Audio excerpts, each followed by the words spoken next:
Halo guys, balik lagi sama gue di Rumah Bioskop. Kali ini Rumah Bioskop akan menceritakan episode ketiga dari pertaruhan The Series Season 2. Di episode ketiga nih menceritakan tentang Pak Irfan yang memberikan kerjasama kepada Elsan dengan imbalan Elsan dan keluarganya bisa bebas dari daftar buronan polisi. Bagaimana kelanjutannya? Kalian tonton aja sampai habis. Dan juga Rumah Bioskop tak bosan-bosan mengingatkan kalau ini hanyalah konten full spoiler.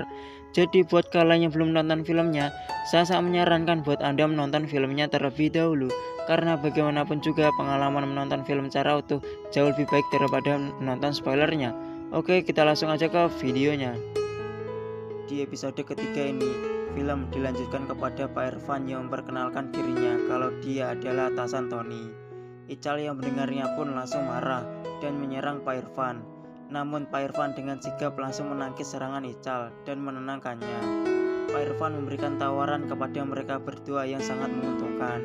Jika mereka mau bekerja sama dengannya, maka Pak Irfan akan memberikan sejumlah uang yang sangat banyak dan membersihkan nama mereka dari daftar buronan polisi.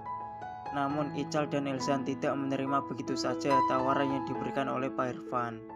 Pak Irfan lalu memberikan waktu kepada mereka berdua untuk memberikan jawabannya. Di lain sisi juga, Ara yang telah dijemput oleh Datuk membawanya ke tempat pusat kasino yang dimiliki oleh Kumala di pelabuhan. Kasino inilah yang dijadikan tempat judi terbesar yang ada di kota ini.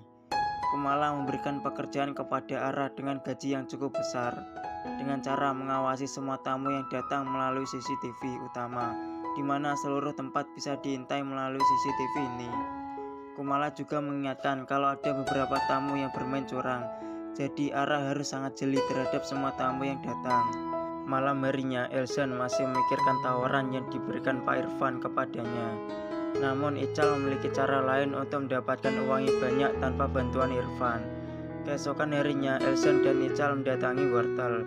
Mereka meminta pekerjaan yang bisa menghasilkan uang yang banyak dalam waktu sekejap, karena mereka sudah tidak punya waktu lagi sebelum para polisi menemukannya.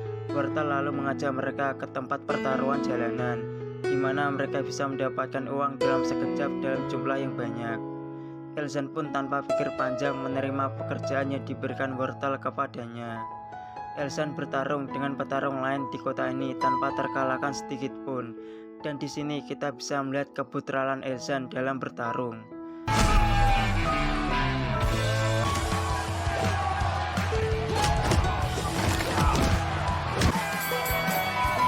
Musuh hanya bagaikan debu di matanya.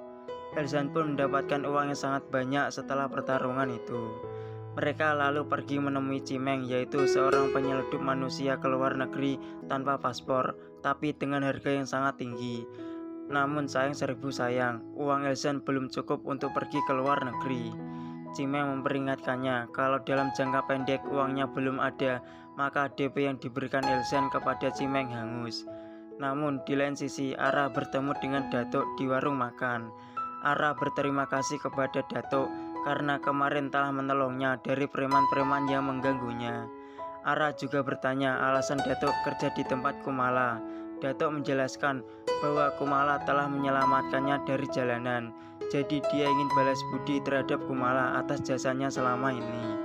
Namun di tengah pembicaraan, Elsan menelepon Ara, tapi Ara tidak mengangkatnya.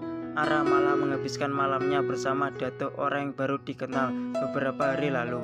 Padahal Elsan sudah sangat merindukan Ara.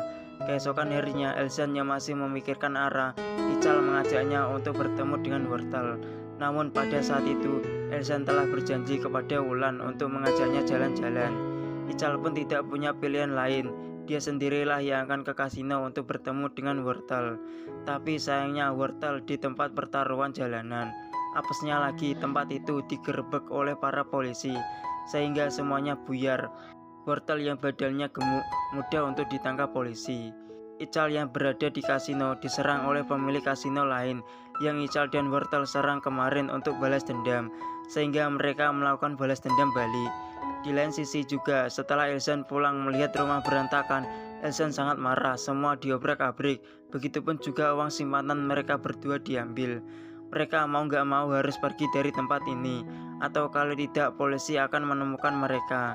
Namun sayangnya saat menemui Cimeng, tiket ke luar negerinya hangus karena Elsan tidak bisa bayar sisa uangnya tepat waktu. Keesokan harinya, Elsan dan Ical akan menemui Wortel. Melihat Wortel sangat depresi karena semua asetnya habis untuk menebusnya di kantor polisi. Kali ini Wortel tidak punya apa-apa. Kasino juga sudah hancur tadi malam, sehingga Wortel menjadi stres. Pada saat menjemput Wulan ke sekolah, Elsan sangat terkejut. Wulan tidak ada. Elsan panik langsung mencari Wulan ke rumah. Namun Ical juga tidak tahu. Tapi alangkah beruntungnya mereka ada seorang kenalan Elsan yang meneleponnya dan memberitahu kalau Wulan ada di sini. Wulan memberitahu kalau dia dijemput oleh Pak Irfan dan mengajaknya makan. Pak Irfan juga memberikan amplop yang berisi tiket menuju Jakarta kepada mereka bertiga. Mereka bertiga pun gak punya pilihan lain, dikarenakan mereka sudah tidak punya apa-apa. Mereka memutuskan untuk pergi ke Jakarta menerima pekerjaan yang diberikan Pak Irfan kepadanya. Namun di malam harinya di Jakarta, para preman bawahan Ical yang ada di sana dan sedang mabuk didatangi oleh seorang laki-laki yang membawa jas hujan. Dengan sebuah pisau menyerang mereka berdua tanpa ampun.